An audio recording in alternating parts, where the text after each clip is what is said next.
Welcome to RK Telugu TV. Kurnool జిల్లా ఎమిగనూరు మండలం గురుకుల బనవాసి గురుకుల కళాశాలలో విషజ్వరాలు కలకలం రేపుతున్నాయి. కళాశాలలో చదువుతున్న ఇంటర్ విద్యార్థులు సుమారు 12 మంది పైగా ఒక్కసారి కళ్ళు తిరిగి పడిపోయారు. వారిని హుటాహుటిన ఎమిగనూరు ప్రభుత్వ ఆసుపత్రికి తరలించి చికిత్స అందిస్తుండగా మరో 20 మందికి పైగా విద్యార్థులు కూడా అస్వస్థతకి గురి కావడంతో వారికి కళాశాలలోనే చికిత్స అందిస్తున్నారు. అయితే గత కొన్ని రోజులుగా ఇంటర్ బోర్డు పరీక్షలు జరుగుతుండగా వాటి కోసం రాత్రి సమయంలో ఎక్కువసేపు చదువుకుంటూ ఉండడం, మరోపక్క కళాశాలలో రేకుల షెడ్డు కావడంతో ఆ వేడికి అందరూ అస్వస్థతకి గురైనట్లు విద్యార్థినిలు తెలిపారు. అయితే విషయం తెలుసుకున్న ఆదోని సబ్ కలెక్టర్ మౌర్య భరద్వాజ్ ప్రభుత్వ ఆసుపత్రికి చేరుకొని విద్యార్థుల్ని పరామర్శించి వివరాలు అడిగి తెలుసుకున్నారు. ఈ సందర్భంగా ఆయన మాట్లాడుతూ కళాశాలలో విద్యార్థుల జ్వరాలపై విచారణ చేపట్టి నివేదిక సిద్ధం చేస్తామని తెలిపారు.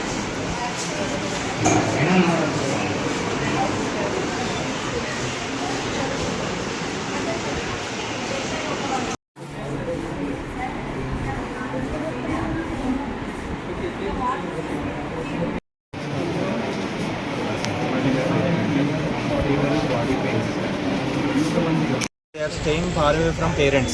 So వాళ్ళ ఫొటోస్ వీడియోస్ కొంచెం ప్రైవసీ, వాళ్ళ ప్రైవసీ రెస్పెక్ట్ చేయండి. If you want to convey the news, నేను చెప్తున్నా ఇది మీరు you can market us. So 10 మందికి ఒంట్లో బాగాలేదని చెప్పి ఇక్కడ అడ్మిట్ చేశారు. సో వాళ్ళకి అన్ని రకాలుగా అంత కేర్ కూడా మేము ప్రొవైడ్ చేస్తున్నాము. టీచర్స్తో కూడా మాట్లాడాను. సోర్స్ ఏంటన్నది still investigation is going on. Nothing serious as of now, only fever and cold ఉంది. So I wish that they all recover. రేపు హ్యాపీగా ఎగ్జామ్ రాస్తారని అనుకుంటున్నాను.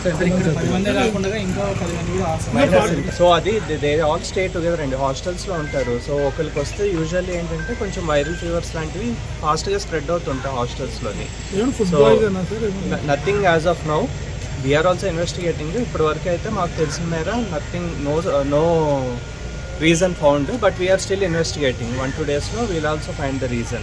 So as of now our focus is on maximum ఆ అమ్మాయిలకి medical support అందించేలాగా మేము చర్యలు తీసుకుంటున్నాము. And వాళ్ళు ఇప్పుడు క్రూషియల్ ఇంటర్మీడియట్ ఎగ్జామ్స్ రాస్తున్నారు కాబట్టి దాని పరంగా అవసరమైన అన్ని ఫెసిలిటీస్, అంటే వాళ్ళు సేఫ్గా జాగ్రత్తగా ఎగ్జామ్ రాసేలా అన్ని ఫెసిలిటీస్ కూడా మేము ప్రొవైడ్ చేస్తాం. ఏపీఆర్జేసీ అంటే వన్ ఆఫ్ ద,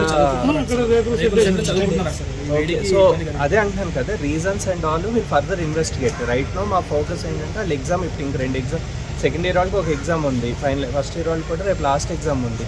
ముందు పిల్లలు ఎగ్జామ్ సేఫ్గా రాసి వాళ్ళు ఇమీడియట్ థింగ్ మీద మేము కాన్సన్ట్రేట్ చేస్తాము. And rest of the reasons కూడా మేము వదిలిపెట్టాము. విల్ బీ ఫైండింగ్ ద, అంటే ఇన్వెస్టిగేట్ చేసి మేము కారణం ఏంటనేది ఖచ్చితంగా కనుక్కుంటాం. But as of now our focus is on వాళ్ళకి ట్రీట్మెంట్ ప్రాపర్గా అందుతుందా లేదా, సెకండ్ వాళ్ళు రేపు ఎగ్జామ్ రాసేలాగా అన్ని చర్యలు మేము తీసుకుంటాం. సో వన్ మోర్ రిక్వెస్ట్ ఏంటంటే their videos and all not needed, because many అంటే పక్క జిల్లాల నుండి వచ్చిన వాళ్ళు ఉంటారు, అనవసరంగా వాళ్ళు ఇళ్ళలో కంగారు పడతారు. మేము అందరూ ఉన్నాం ఇక్కడ, will take care of them. Sir ఎంతమంది